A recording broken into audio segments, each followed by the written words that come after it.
Good evening, everyone. My name is Alan Thomas, and I am an alcoholic. And I'm an alcoholic, as I understand it, through Alcoholics Anonymous, because prior to Alcoholics Anonymous, I could guarantee you I was not an alcoholic. I maybe had some problems, but I was not an alcoholic until I came to AA and realized that I was. My sobriety date is December 16th, 1982. I do have a home group. Well, I'm going through a divorce with my home group. It's not a resentment in a coffee pot. It's just change of direction. And myself and a couple of folks are looking at maybe starting a meeting. So there you go with that. And I do have a sponsor, and my sponsor has a sponsor. And although the pedigree is not important, it is relevant. So with that, I'll try trudging through this. I haven't spoken in a while, so my ego got involved, and so I got all kinds of notes and an outline, and it just sounded so contrived. So I'm just going to have a conversation tonight and see if I can kind of trudge through where I was at and kind of what's going on with this emotional sobriety. Because there was a point in my life where this is going to be politically incorrect, but here you go. My wife described me as an emotional midget, and that was in sobriety. So let me give a little bit about qualifying, because initially I thought I got to Alcoholics Anonymous by mistake. I don't know if anybody else out there got to here by mistake, but when I came to my first AA meeting, I had some problems. I was 29 years old. I had 3 kids. The oldest was 5.5, and the youngest was 20 some days old. And I thought I was really important in the community because, I was young and I'd been managing a Kroger store in Fostoria, Ohio, and everybody knew me. So I must be important. And what if they saw me coming into that back alley to that AA meeting? I mean, I literally parked at the bar, because that's where my car usually was, and walked to the meeting so that nobody would be confused about, who I was and what I was doing. But alcohol wasn't the problem. My wife identified it at that. I kind of screwed some things up, as you know. There was not exactly this point of clarity, but on December 16th, I'd been out to a Kroger party. And it was the kind of party where you rode a bus with alcohol on it, but we went to the bar first and then rode the bus with the alcohol and then got to the event. And lo and behold, to me, I just went to the bar and I won an award, and my buddy had to go fish me out of the bar to go up on the stage to accept this award. And, my district manager was not happy with me. And so we had conversations that I don't remember, because I drank until I went to sleep. Someone told me that that's called blackout drinking. I just thought I went to sleep, sometimes with the stove on, and woke up with smoke. I don't know if anybody's done that before. So anyway, I got into a crack and woke up that morning and looked at myself in the mirror, and I was doing my version of the Raccoon Club, kind of that white gray with the big black circles under my eyes, trying to figure out what happened and who was I looking at. And my wife had cornered me because she'd gone to Al-Anon. She's one of those people. And I said I'd go to see a counselor if alcohol ever became a problem again, because I'd always, I could quit long enough to prove I wasn't an alcoholic and then go celebrate by getting drunk. That was my solution. And other variations of it that most of you are familiar with, of trying this or that and the other thing. But I ran out of stuff and I told her I'd go see this counselor, set up the meeting. It was at noonish. I went to the library at 8 that morning to, make sure I had a good, list of prognosis or whatever, because you can't go to a counselor and not have a problem, right? And I didn't know what my problem was, so I needed to go to the library and research it and find out what it was. Schizophrenia seemed like a pretty good thing to have, because then I could go in, get a pill, have a little bit of work, and get back on with being Alan 2.0 instead of this 1.0 that I was, just a better version of it. he told me as we got into the conversation that I was lying to him. I got all hacked off, you know, like, who are you to tell me I'm lying? I'm telling you my story, but I was. And he told me his story, and he was a recovered, I can't remember which word he used, alcoholic, told me his story, and it was a great story, and I felt really bad for him. And then he told me to go to the AA meeting and bring back a brochure to his office, and he wouldn't charge me for a little visit, which sounded like good free money to go drinking that the wife didn't know about. So I went to that meeting and got that brochure, and it changed my life.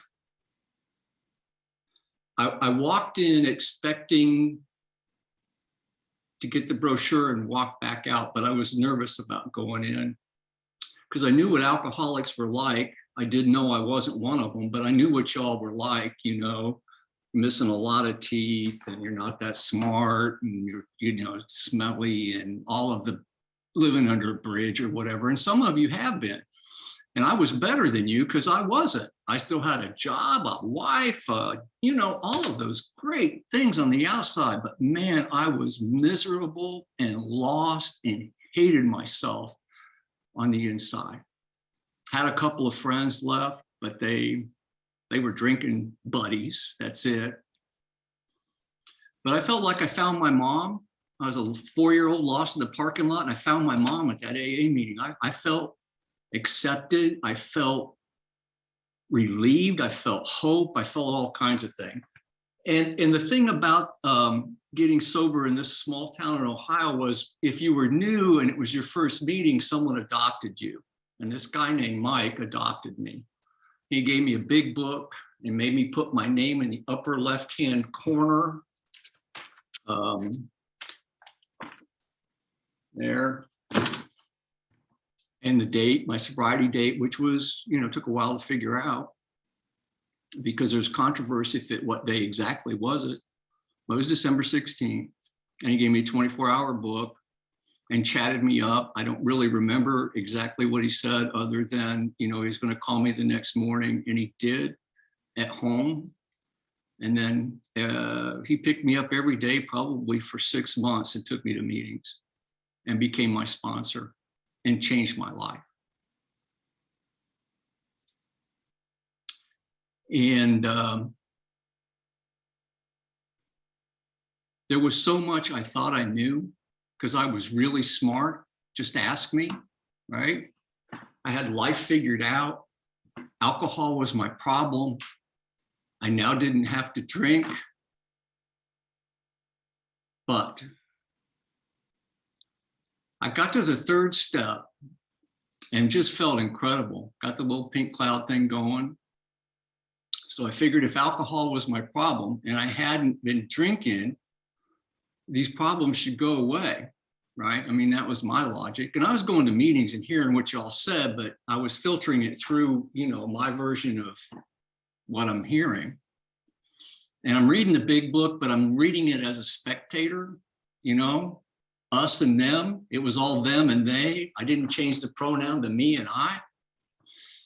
So I didn't get a really solid connection with the spiritual thing, with God doing for me. But it was amazing that I did realize at a meeting with Mike, who my sponsor was, that I hadn't had the urge to drink in quite a while, but I didn't notice it until it had been gone quite a while. And how did that happen? How did it happen that I came there to stop drinking and I didn't have, you know, and to get the urge, but it had gone away and I didn't know it? How did that happen? And that was my beginning of a connection with a power greater than myself, because initially it was just the group, but then there was something else. And I began to seek. And the important thing for me about seeking is I'm looking for something I don't have yet. Because I'm not going to look for, you know, my shoes if I've got them on. But unbeknownst to me, I'm seeking for something that I already have. And I didn't know that then. My ego and emotional sobriety was really immature. My wife was correct.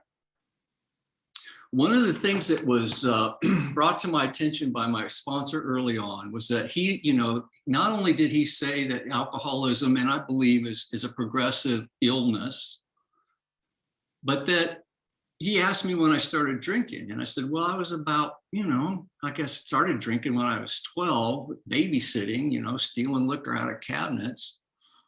And then by the time I was 14, I was drinking like every other week. And by the time I was 15, it was every weekend. And then 16, it was almost all the time.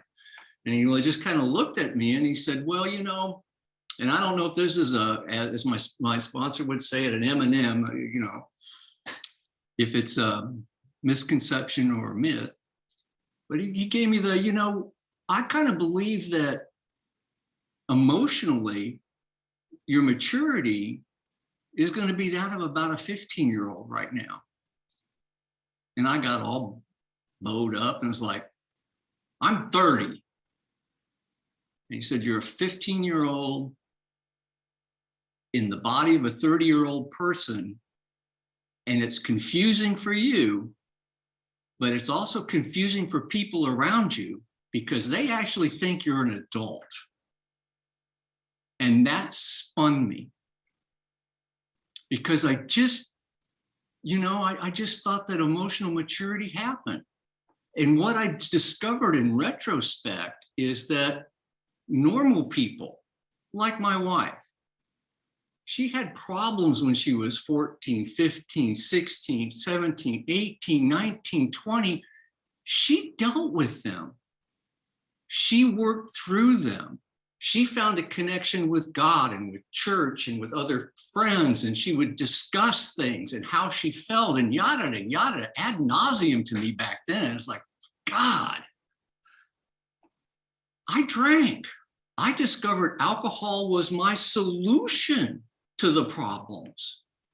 Something happened, good or bad, right or wrong, I drank because that changed how I felt. And I thought that changing how I felt was emotional maturity. But the problem that I discovered in my sobriety was that because I drank my way through as the solution, I never really faced problems as a mature person would. I reacted. And I like the little dichotomies of things, how things go together. And one of the things that I really like is reacting versus responding. And I didn't get that at first. And because I took pride in being, stream of consciousness kind of guy, with the old Jack Kerouac, those kind of folks, the old just kind of share your thoughts. And I was being, I just because I could react quickly and think on my feet. No. I also mistook that how I felt when a situation happened was fact, that my emotions were a fact, that how I felt about what was happening to me because of you was relevant. And I've discovered that it was always about me. How I felt was always about me. And something that I've discovered in my progress in emotional sobriety is that I lack, because of my inability to identify how I feel, I'm an extremes kind of a person, I lack empathy. I really have it's difficult for me to know how you feel if I don't know how I feel. I just feel this, you know what I'm saying? One or the other. I didn't have this whole package of words to describe where I was at because I never had the emotional sobriety prior to AA, but emotional sobriety to figure out where I am in life. I just dealt about how I felt, and I needed to be happy and joyous. And it never occurred to me that how I live my life affects my happiness, because if I'm searching for happiness, I'm never going to find it. I've discovered that. So anyway, I'm kind of rambling, but I'd like to get to a couple of things. One is that for me, my emotional sobriety began to change radically on step 4 and 5 for me, because I identified, and Alcoholics Anonymous has helped me identify more things about my sponsees. I'll tell you this, I can tell you more about what not to do than what you should do, right? Because what I should do, start giving them pointers, is awful. But I can tell you what doesn't work. And I can tell you that prayer does work and connecting with God does work. But my solutions, when it's left to just my thought, always involve changing other people and things on the outside, always. And it didn't occur to me that when I got sober and started doing steps 4 and 5, that I would pull some of my old ideas with me, that somehow I could connect up with this God thing and do a transactional aspect. I'm going to do this and this, and then I will be happy, and then I'll get this feedback, and then I'll be a better Alan. Although that's true, it's not true because of what I'm doing. And that was a huge mistake for me, because I just fed my ego in the first go around with going through the steps. It did get me through the steps. Step 4 helped me to look at the story of Alan. I hate to use that terminology, but I'm going to, because I had this whole idea of who I was, and it was identification with my body, and Alan did this and Alan did that. And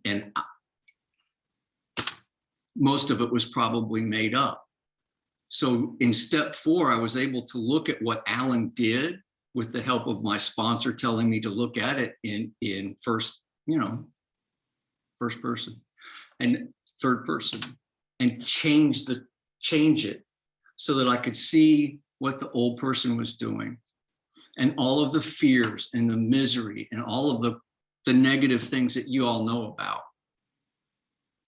How do I get past that? How do I get through that?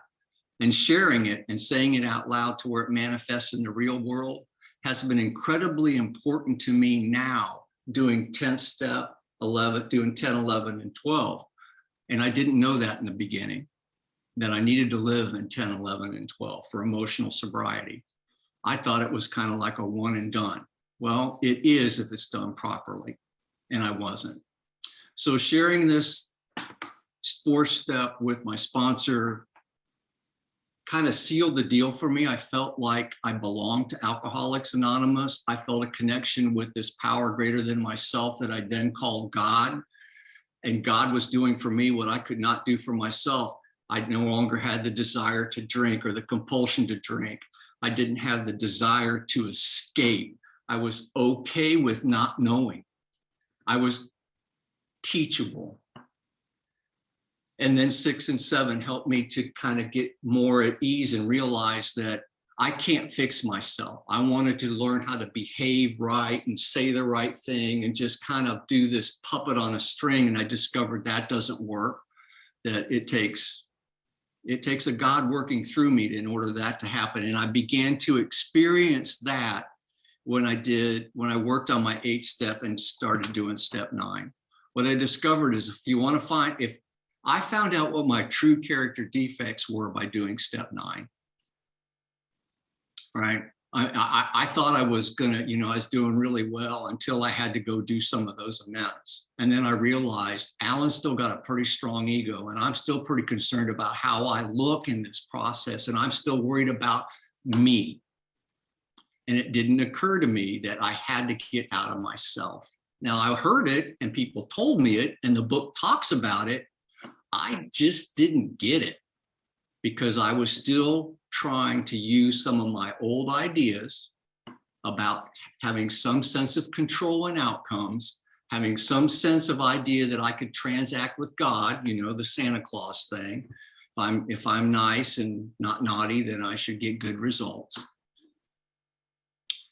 And then 10, 11, and 12. And the first time through them, I did the best that I could, and I didn't drink, and my life started to come around. And then I moved. And I'm just going to throw this out here that for me, I'm a product of the Berlin airlift, actually. My mother's German, my father in the Air Force. If you take a look at their marriage date and my birth date, it's pretty close, for whatever that's worth. And I'm saying that because I had this idea about who I was, and I'm not that.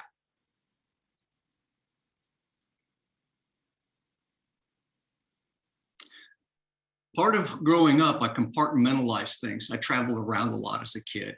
And my mother, her solution was, when we moved from one place to another and I'd start crying because I didn't want to leave, was just don't think about it. We're going to do this. And so, you know, and we moved every 3 years for, you know, till I was 16. So I compartmentalized things. So I didn't know how to process them, right? So I wanted to leave this Fostoria, Ohio Kroger store thing really bad at year one in sobriety. And my sponsor worked with me very closely, and I loved him and I cherished him and I respected it, what he had to tell me. His life was a disaster, but everything he told me worked out beautifully if I did. And what he was telling me was from the book.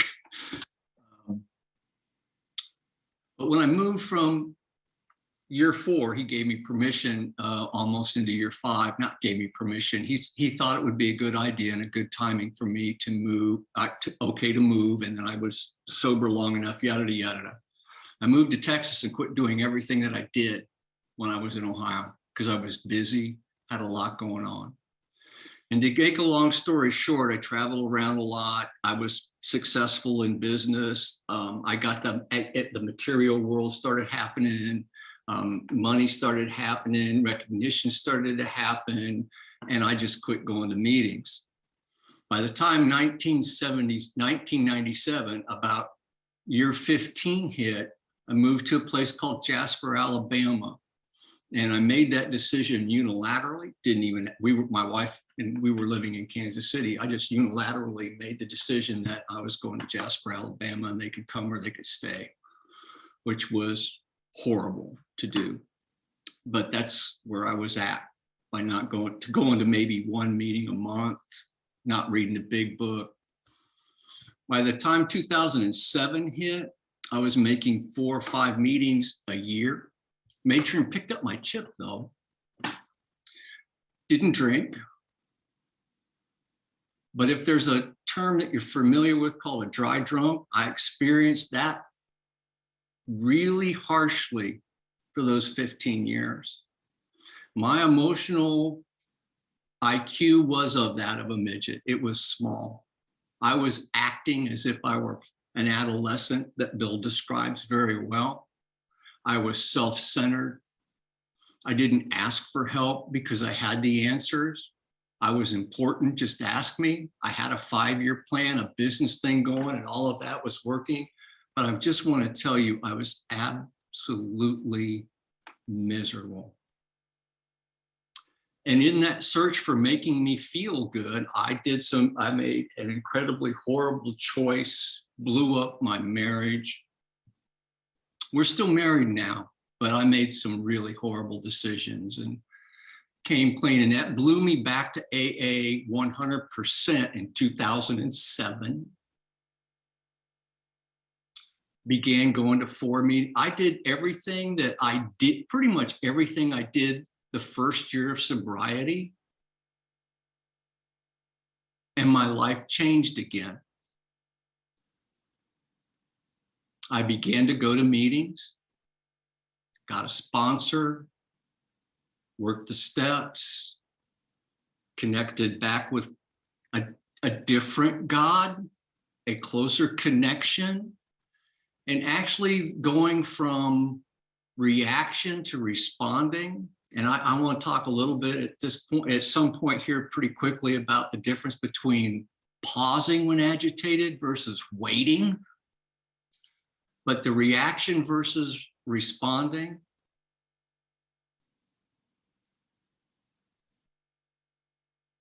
There's also a difference between believing and knowing and trusting. I thought believing was good enough. And then I stumbled into knowing that there was a power greater than myself, and that power was in my life now.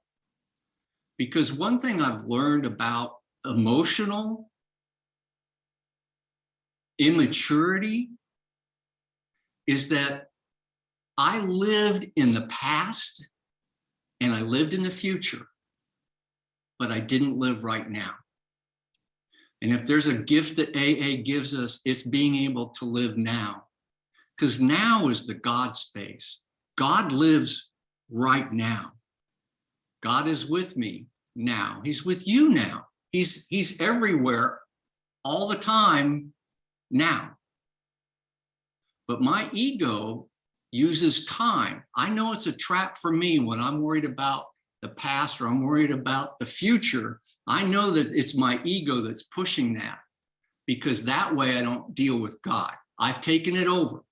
And part of mine is that control aspect. I feel like somehow, it's like if I'm a liar, I was really good at lying. And when I tell my wife that, that when I lied in order to control outcomes, she just looked at me like I was crazy. And you know what? I was. But maybe you can relate to that. I actually thought I could control my outcomes if I lied about what was going on. Of course, I didn't tell anybody that. So anything that's rattling around in my head is plausible, right? So sharing that, doing the 10-step and sharing with a sponsor and sharing with another person in AA makes it real. Because some of the crazy stuff that I was doing in my own emotional, it just didn't work. And it never would work. And if I would have told someone out loud what I was thinking and doing, it would have changed my life. But my ego was so strong that I didn't need to do that. So 2007 hit, the wheels fell off of my little cart. I'm pushed back into AA because everything I did not work. It just didn't work. And I'm not a suicidal kind of depression, but I didn't want to live like that, but I didn't want to die, to steal a line from a song. I just didn't want to live like that anymore. I was just overwhelmed and tired. So having had a spiritual awakening as a result of the steps has worked for me. The emotional sobriety that I've been able to kind of pull into my life since 2007 has been pretty magnificent. And it's pulled some incredible people, some teachers into my life that have shared with me, people that are on this that have shared with me. And now I hear it, and now I want it. And now I realize that this is not about me. I hear all kinds of, you go to meetings and you hear all kinds of things, like you got to learn to love yourself. No. I learned to love myself by learning to love you. Because if we're truly all connected and all one, then I'm loving myself by loving you. That's how I learn it, right?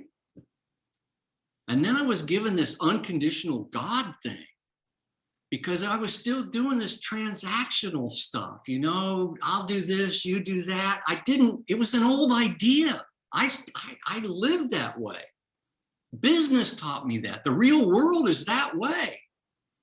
If I have $10, I give you 2, I've got 8, I'm missing $2. In AA, if you want to keep it, you got to give it away. It's like, what? So the spirituality of this is a different math,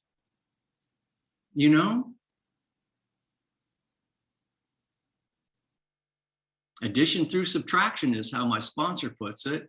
And the first time he said it, I'm kind of scratching my head. And you know what? It's beautiful. In order to keep it, I have to give it away. So anyway, that got me to this point where I was actually teachable. And so I began seeking. And I was warned that there is a danger in seeking too, that I can make it all about me and all of these things I'm doing and all this intellectual, what I'm reading and, you know, what these conferences that people go to and spiritual 3-day seminar things. And I have to experience this. And what I've discovered in my life as I experience it through the dailiness and through the little things that happen to me. But I didn't know what I was looking for. So the seeking has helped me tremendously in being able to identify the God winks, where God is working for me. Because I made a sarcastic comment to my initial sponsor about, you know, Bill Wilson, how hard is it to believe in God if you saw the white light? Really? Seriously? You know, and then his remark to me was, Alan, if you saw a burning bush, you'd call the fire department. You wouldn't even know what's going on. You don't even know what you're looking for. And that was at year 2 sobriety. And you know what? I still have that old idea sometimes. I'm looking for something big when it's the small things. And it is the small things. My sponsor had me read the book Illusions. I don't know if anybody's read that or not. He's flying a biplane. So I'm reading the book and it's, you know, it's awesome. I read the book, you know, in 1980 something, and all of a sudden I'm reading it again in 3 years ago. I'm trying to remember now. 3 years ago, and it has a whole new thing. It's like he rewrote the book, and I'm on this. I ran at that point in time, so I was doing a run, and I lived by the airport. And as I'm reading this book, I look up, and here's this yellow biplane taking off, going over me. It's like, oh my God. Thank you. Thank you. 2006, I wouldn't even saw it. I wouldn't even recognized it. It would have made no sense to me. And it may not make sense to some of you, but to me, it made sense. So this emotional sobriety aspect started hitting me pretty hard because of the misery that I was in. And so I started seeking. And as I started seeking, I started to get some winks from God in what I'm doing through the program of Alcoholics Anonymous, through the book, but also through outside stuff. And I think that thing that really hits me right now is that I've learned that my emotions aren't facts. I still feel them. They're still real. They're more of an indicator to me right now that something's impacting me. But I need to pause when agitated, right? I used to wait. And I didn't realize until unpopular studies in the last 3 steps is something that I'm kind of working through right now. And I didn't realize that there's a difference between pausing and waiting, right? Waiting is I'm just waiting to get and then I've got this conversation going on and I've got all of this activity and I'm doing a lot of stuff. Pausing for me now means that I don't, because there's a difference between listening and watching that I've learned of late. And actually the word critic is used. If I'm listening to all the chatter in my head and having a conversation back and forth, which is why I thought schizophrenia was a good solution for me back in the beginning, who's listening and who's talking? But I do know who's watching, right? And so I'm being taught now to watch, to pause and watch what I'm doing. And when I can do that, it changes the situation almost immediately. And it brought to mind for me something, there are different books that have hit me, and And there's this fellow named Viktor Frankl, and he wrote Man's Search for Meaning, and he's an Auschwitz survivor. But there was this quote, and I'm going to just share it with you. It's between stimulus and response, there is a space. And I didn't realize that there was a space. I took pride in something happening and I reacted to it. I took pride in that, right?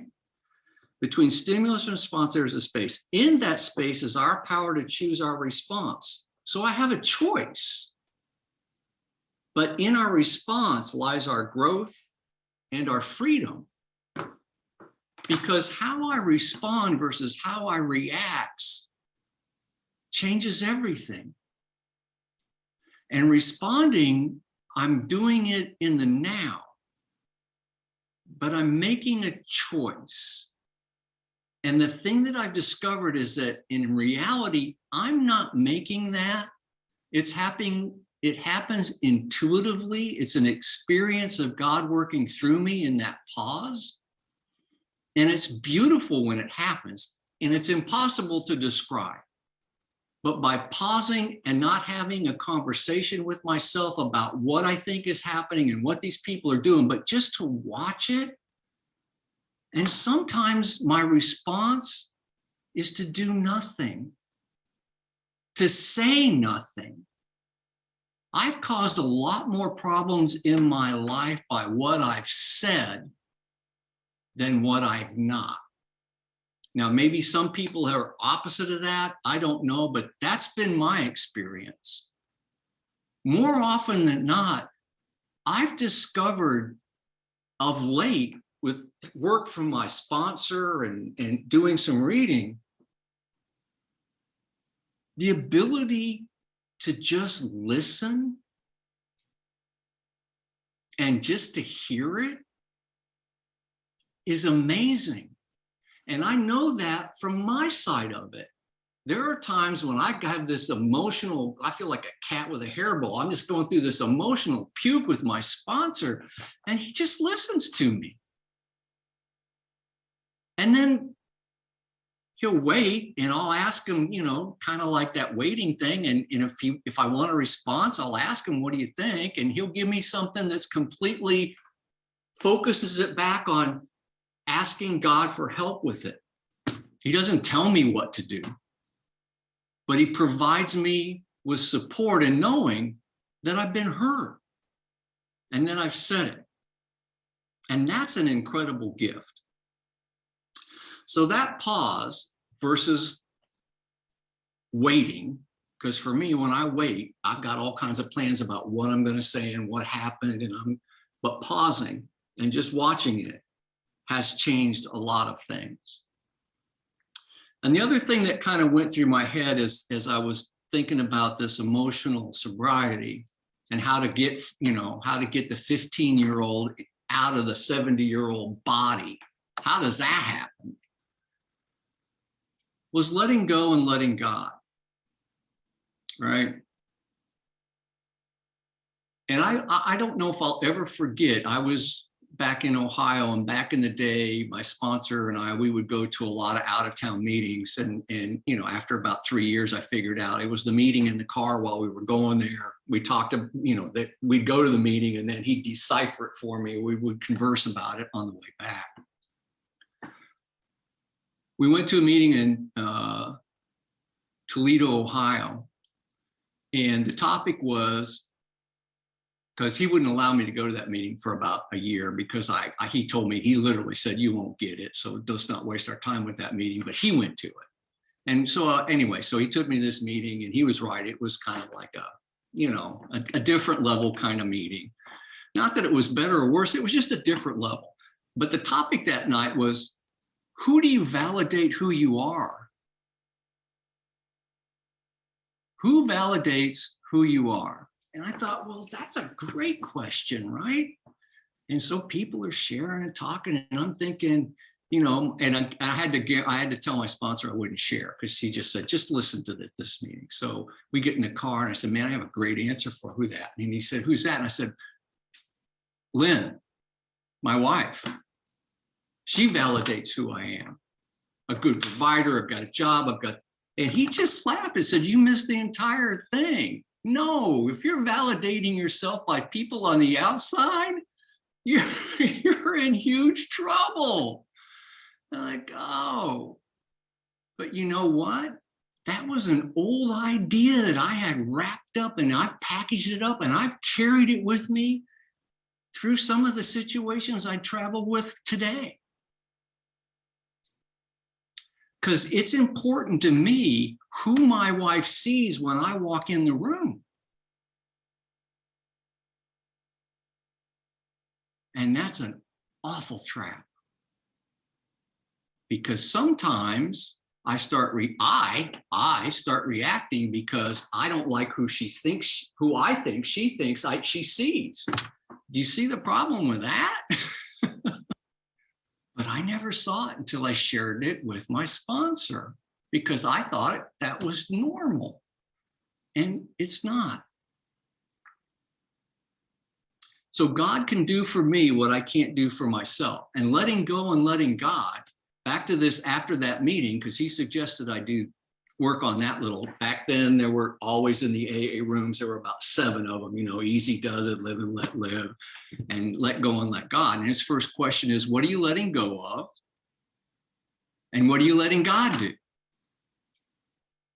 And I looked at him, what do you mean? And he goes, those are really important questions to ask yourself, and then ask me to help you focus on what God can do. And it was like, what? This is a little simple thing. What do you mean going through all of that?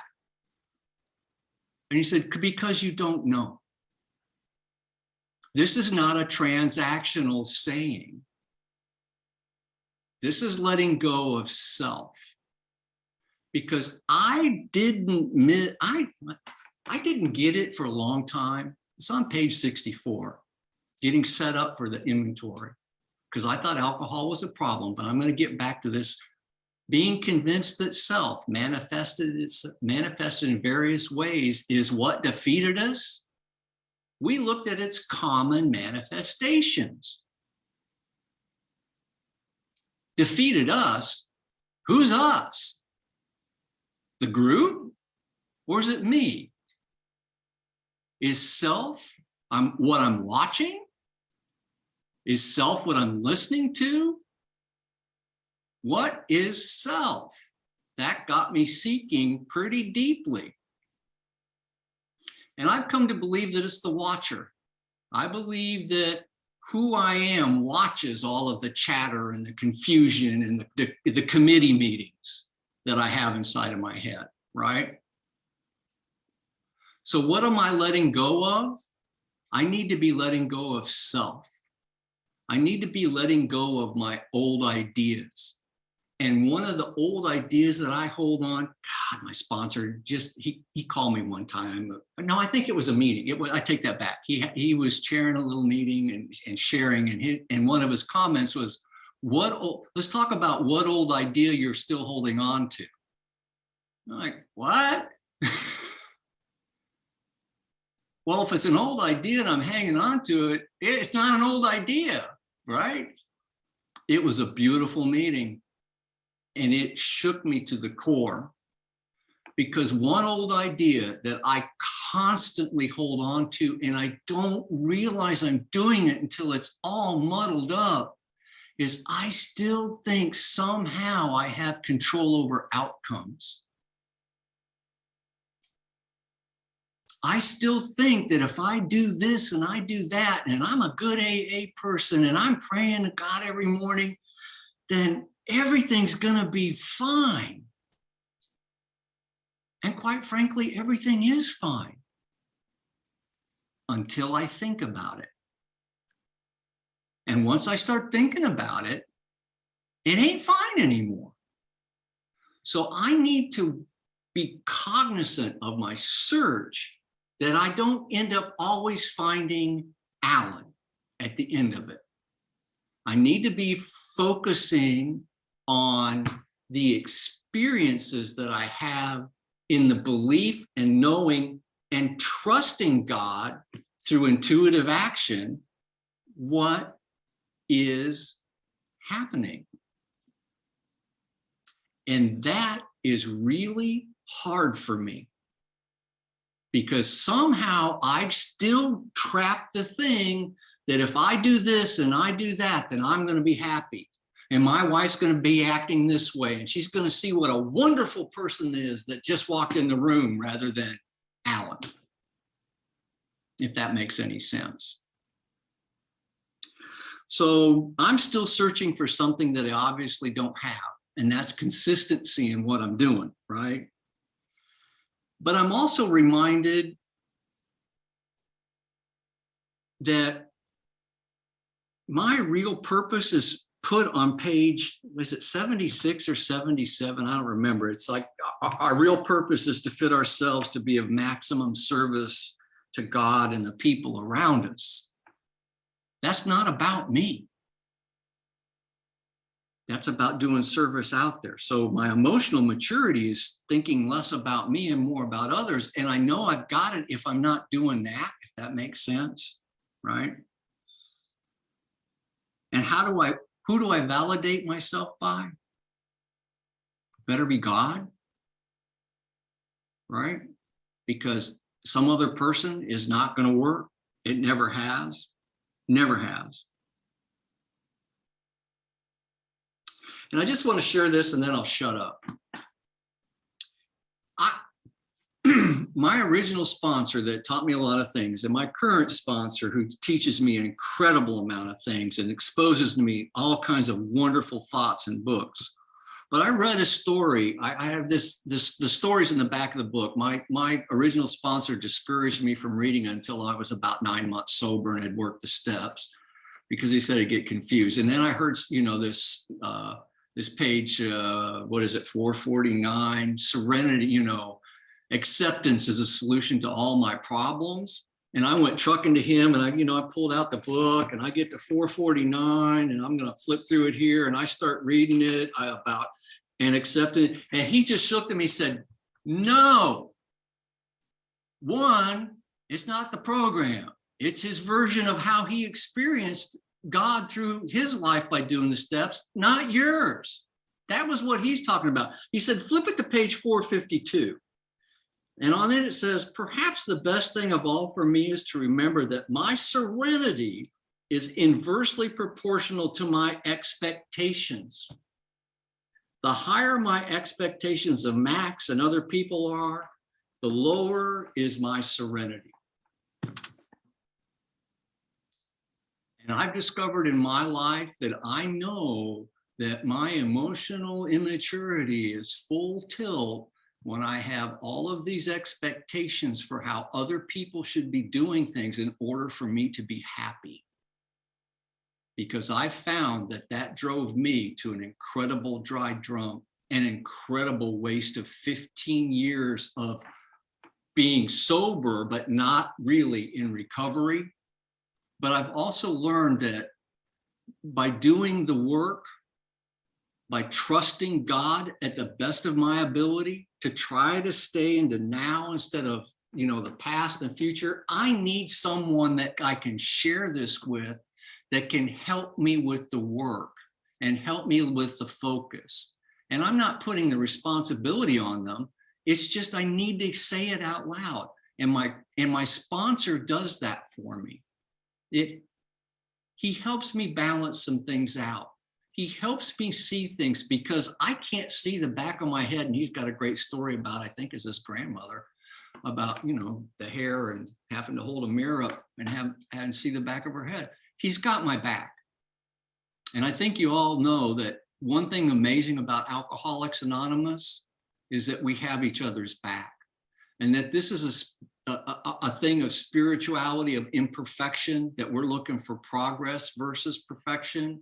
And I've stumbled a lot in my sobriety, but the outcomes have still been incredibly beautiful for where I sit today. And I didn't have to go through the misery, but I did. And I would highly recommend to y'all that you don't, that this is an incredible process, to trust the process, to do the work, but more importantly, to experience it. The try it, you'll like it aspect. So thank you all for asking me to talk. I know I do a stream of consciousness and it can get pretty muddy pretty quickly. So I appreciate y'all listening. And it was important to me to be able to kind of at least get something out and to share it. So thank you all very much. Wow, Alan, that was wonderful. Oh my goodness. Thank you so much. That was so rich. You just said so much. So the next step in the meeting is if you would like to call on a few people, you can, or I can just open the meeting for people who want to share. Do you have a preference? Yeah, I don't know many people, so I'd just be pulling names out of the hat, but I can do that if need be. I'm okay with just wherever. Why don't you pull them out? Okay, well, thank you again. Good Lord, that was amazing. So is there anybody that would like to share or has a question for Alan?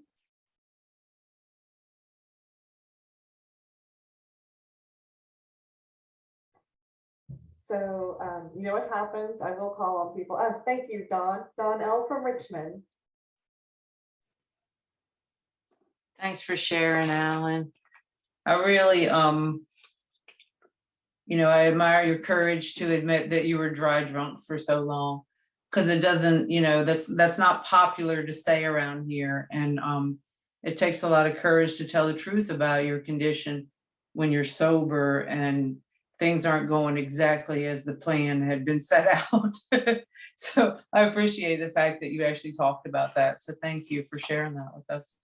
And the other thing that I, really heard you talking about was, just that immaturity and thinking that I should feel good all the time. And that's when we first started having this meeting, that is the first thing. Then when we started reading this over and over and over and over, which has been so helpful for me, it has embedded it into my consciousness. Anyway, but one of the first things that it talked about was adolescent urges and adult love. And it took me probably a couple months in here to really grasp that idea of adult love, and that adult love doesn't come with me at the front of the line. And that's been the the reality of my untreated condition is I'm always at the front of the line when I am not spiritually fit. And I loved what you said about you're reading page 449, and then the other and I like the fact that you called it 449. For those of you who haven't been around long enough, it's actually page 417 in the newer books. But I just was like, yes, 449, we're in the house. Anyway, but then when you talked about, I need to look at what's really going on inside of me, and I don't remember what page you referenced, but I need to look at what expectations I have placed upon people. And we have a really good talk about that in our Dropbox from Cliff G, where he talks about roles that I assign people and they fail to fulfill them. And I'm mad now, and and I'm ready to be done with the world because I didn't, whomever. I mean, I have roles assigned for the grocery store clerk. I don't know whether y'all do. They're supposed to smile at me. There's a lot of things they're supposed to be doing. Oftentimes they're not. Sometimes they're, throwing the eggs across the register. But I mean, it's that simple for me that I assign roles to people. They don't fulfill them. And then my, teenager, adolescent girl shows up to enforce what should have actually happened. And that I have paid price after price after price. Bill says I've taken immense wallops in this area because of my failure to grow up emotionally and spiritually. And I think to myself, for the longest time, and this is going to sound, I mean, I understand this, dry drunk stuff. I get it. There was a time in my sobriety when I thought if you were emotionally sober, that was going to require a lot of work. And it was probably a little more than I wanted to delve into. Being dry was enough for me. Showing up to the specified amount of meetings was enough. But emotional sobriety, spiritual maturity, little, that means you're going to have to not get what you want. And I didn't want it. And not only did I take immense wallops from that, the people around me took immense wallops from it, which is why I have a great deal of respect for anybody who has a willingness to tell the truth about their condition, because I don't think me and you are the only ones in here that have that problem. So, so it's just, I better be mindful. One of the other things that has always given me a kindness in this reading is this, where it says, let me, and I like what you said, I'm going to read this about me. Us isn't enough to draw me to the carpet. I need some, like, hey, we're talking about you, Dawn. It's about you. Let me, with God's help, because I am absolutely, I will have nothing good going on in my life if God is not involved. I've proven that to myself time and again, and I don't want to be in that place. But let me, with God's help, continually surrender these hobbling demands for other people to make me be okay. And or other people or life's conditions or the right set of circumstances, whatever it is, I have all these demands, and when they're not met, I am not okay. And I have to surrender them. And the idea of surrender has expanded in ways for me that allows me to know that all is well. That no matter what is happening in my world, that all is well. And then it says, and this is always such a soft way of saying this, that once I surrender these hobbling demands, then I can be set free to live in love. I may then be able to 12-step myself and others into emotional sobriety. And it is like, when that thing first smacked at me and said, 12-step myself, what does that mean? What does that mean? Like, And what it means to me now is, having read it time and again, what, I don't know, 100 times. I'm having read it 100 times, having heard it 100 times. It means to me that as I take that pause of action that you were talking about, and it is a pause of action, it is not a waiting, it is an action step. I have to stop, look, pay attention. And when I take that action step, I am able then to actually practice the principles in all my affairs. And then suddenly I turn around, and our literature says time and again, suddenly I realized. It doesn't say I did anything. It says suddenly I realized. And then suddenly I realized, holy shit, my life is getting better. This is crazy. And then, of course, when that happens, I want to shout it from the front porch steps, like, hey, neighborhood, get some help, But it's through continually, constantly, what's going on? What are you talking about inside your head? And when I do that, and I can stop, and that space is created that you were talking about, God can move in and dispel dawn. And it's just a wonderful case. Thank you for sharing, Alan. It is humbling to admit that that's the truth about who I am sober. There's a humility around that I can appreciate. Thank you.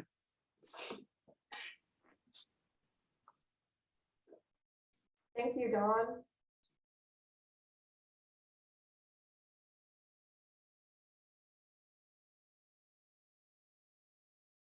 Let's see. It's good to see Kathy Perez here tonight. I love hearing what you have to say whenever you share. Would you be willing to share something? Yeah, hi, thank you, Sarah. Hello, everybody. It's nice to see you. I'm Kathy. I'm an alcoholic here in Denver, Colorado, and I am sleepy tonight, but thank you so much for what you had to share. I have to say, I just love us. I find it very rare, it doesn't happen though, very rare out in the world where people are willing to self-reflect to such a degree that they change. Also don't really know how people get through life without their own village. I don't know how people do it. Maybe somebody does. Boy, am I incapable of that. So let's see, it's been, how long has it been? It's been 4 months since the fire. And I would say that what has been miraculous is, well, let me back up. I've been doing a lot of self-reflecting. I've been doing a lot of stream of consciousness writing. I've been very close to my inner circle, my sponsor, my sponsorship family, my family, people who have helped me. So when something tragic happens, it's amazing to watch a community of people come together. It's amazing to watch. I'm sitting at a chair that was donated, on a desk that was donated, with lamps and art that was donated, and what's fascinating about that is that the giving and receiving is one. So beyond the book of Alcoholics Anonymous and the other material in AA, in an emotional sobriety workshop, one of the things that came to me was a year ago in this very meeting, a couple of people, maybe like the third person. So I was the third person or third whatever that somebody mentions it. It's like, okay, I'll read the book. So people kept mentioning Michael Singer and The Untethered Soul. And I started asking my friends, and it's like, yeah, I was the only person that didn't know who he was or hadn't read the book. Oh, yeah, I read it, got a lot out of it. So I read the book, and it changed my life. And one of the things that it did was it helped me to understand what AA has been teaching me anyway, which is how to actually just allow things to unfold. I've been quite aware of how I kind of get into things and muck it up, and it's power and control, because I think I can find a place of safety if I try to control things and power over things. And I have known that, I've had my experiences in AA. So as I was reading this book and doing my meditations and doing my morning stream of consciousness writing, I had an extraordinary summer, extraordinary. And so from that process, it's just a really long story, but then the fire came.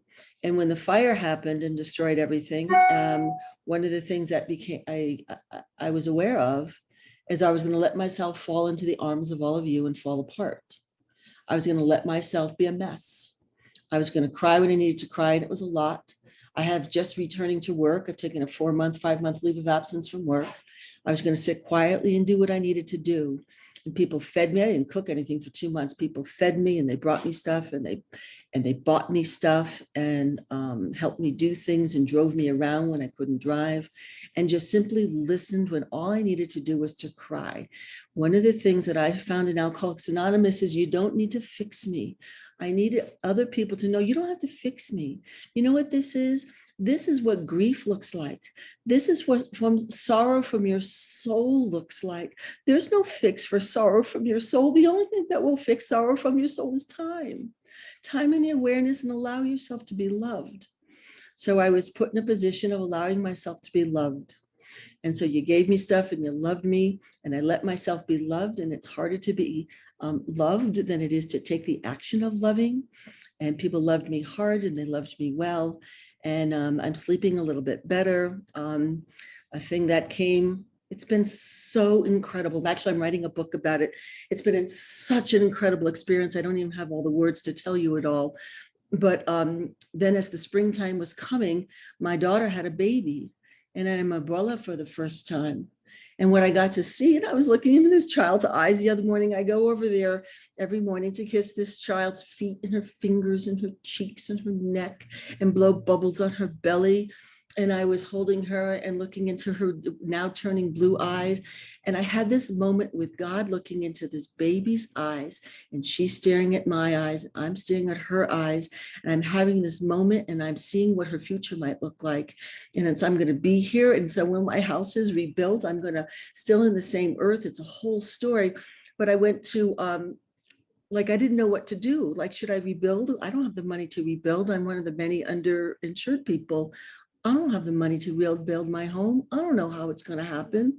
But here's the thing, that darn God has shown up in so many ways in my life. I haven't even been able to count them all.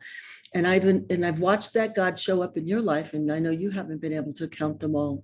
So I'm staring into this baby's eyes and I'm looking at her, and I know in my heart somehow it will be provided, because I saw us gardening. I saw us digging in the dirt together, because God has shown me when I went on a meditation retreat to Crestone, Colorado, in northern New Mexico. I was letting my car steer me to where it wanted to go. And I had this moment because I kept asking myself, where's home? What is home? When your home burns down and everything in it is gone, where's home? What is home? I didn't have an answer, but I kept asking the question. And what bubbled to the surface is my little plot of earth in Louisville, Colorado is my home. And I'm going to let God find my way there.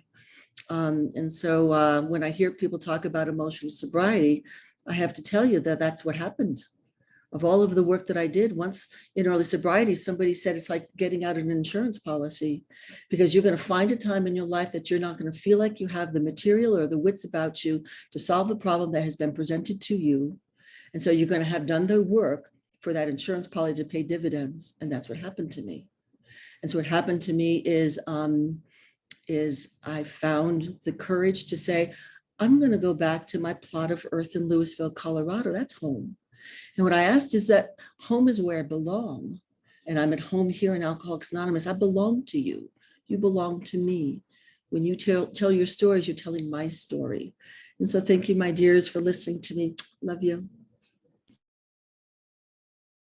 Love you too, Kathy. Thank you so much. Thank you.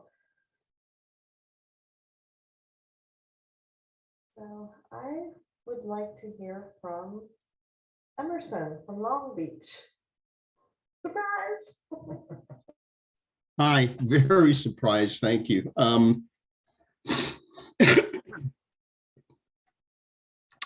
Thank you, Alan, for your lead. I could relate to a lot of parts of it. I really liked, you said, you were, I think, a manager at Kroger's and you had it going on. And, I went through all of that. And like you, I was an emotional midget. That's a good term, pretty harsh, but good. And I relate to, I absolutely get that. And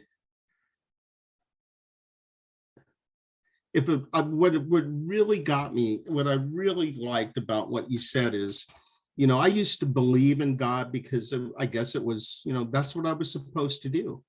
That's what I was taught to do. But in the last 2 years, I know there's a God. I know it. I don't need to believe it. I know it. I've seen it in my own experience. And knowing is much better than believing, because at least for me, believing is like, it could be done in degrees, and like, I really believe today, well, next day I kind of believe, but knowing is solid. It's a platform. And I really relate to that. For me, I had to, when I knew there was a God, for me, my desire to drink and use is literally taken away on a day that I didn't expect it, wasn't thinking about it. It just happened. And it was an experience beyond any other experience I've ever had. It was powerful. It wasn't like, New Year's Eve in New York City, like stuff, now noisy and loud now, but it was quiet, but it was the most powerful experience I've ever had. And so now that I know there's a God, I've really been able to do this program. I really like, I caught, I was talking to my brother about some family stuff, but I like what Kathy said, and not so much what she said, but the way she said it, the feeling that was behind it. It was quiet, it was assured. And that's kind of where I'm at with this whole emotional sobriety. There are times now I don't get caught up in what's happened. I try not to get caught up in what I want to happen. But if I can stay right here, right in this lane of the now, of what, what's present in front of me, I'm okay. That's like a really, really safe place. And this program has enabled me to be able to do that. My brother called part of the meeting, we were talking. We're doing a deposition tomorrow on a wrongful death suit with my mom. She was in a nursing home, and anyway, all this stuff happened.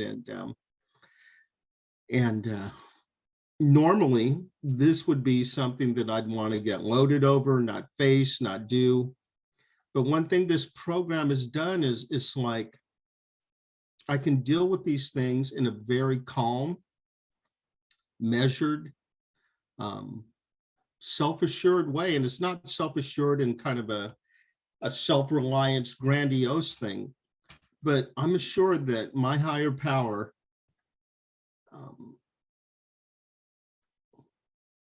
however it turns out is going to be the best thing for all parties concerned. All I need to do is do my part, be honest, be strong, be direct, and kind of leave, that's what I'm supposed to do, and I'll leave the results up to God. So, I love this meeting. I really do. I love the people in it. And I think, like Kathy said, this is my family. This is my tribe. This is where I belong. So thank you.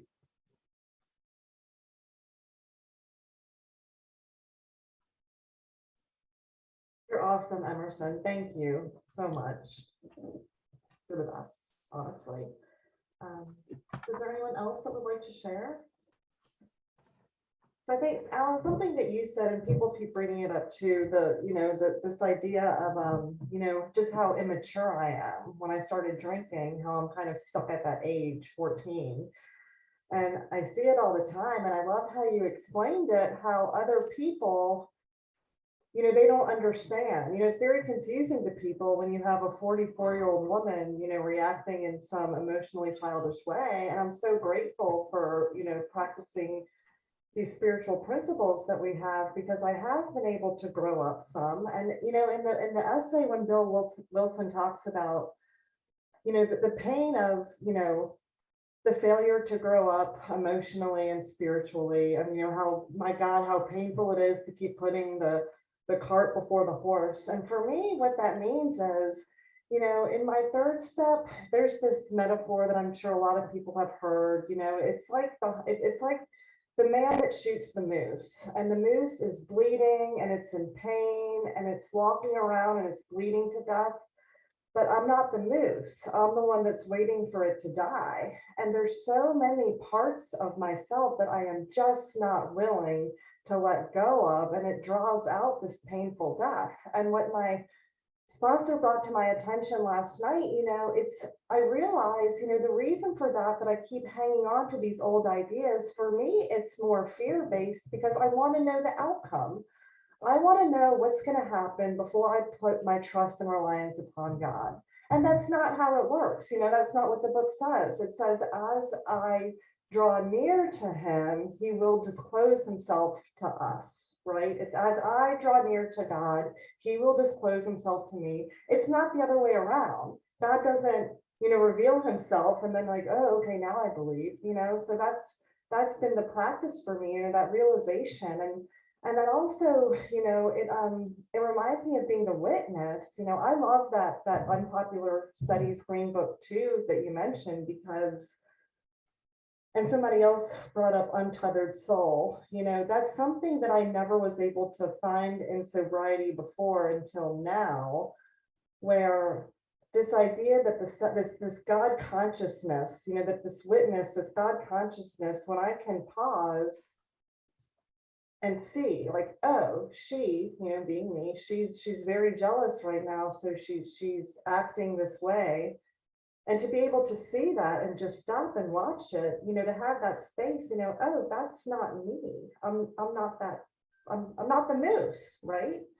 So I hope that made sense. But it's just, this constant reminder for me that I need to keep drawing closer to God so that he will keep disclosing himself to me and stop putting this cart before the horse and thinking that I'm gonna, manage some outcome before I can start believing. And, that it's kind of like that managing your spiritual life idea, right?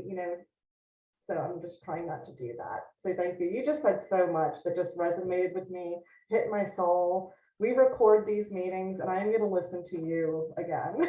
So thank you. So I think we have time for one more if someone has something on their heart. If not, I can just go ahead and wrap it up. All right. So Hey. we have, My name's Okay. Bobby. I'm an alcoholic. Hey, sorry, I didn't raise my hand. Sorry, used to another platform. I just wanted to jump in and thank Alan so much. It is amazing when you're in contact with your higher power and you're asking for help, and then things like this meeting happen. It was like you were talking, my higher power was talking to me. People probably say that a lot, but I needed to hear tonight so bad. And the way you described everything was, I could get into so much, and I know the meeting's over, but especially that way you talked about, I identified with everything you said, the lying to construct the outcomes of stuff, and all of that. And man, just and then the way you've gotten out of that, and I just, the action you've taken to get out of that is, I really needed to hear that, and I loved it. And lately the pause has been coming. I've been using that, and I love the way you describe that space in between, because I've been using that, and it's wonderful. So I just want to jump in and say that thank you so much, everybody. The meeting was wonderful as usual.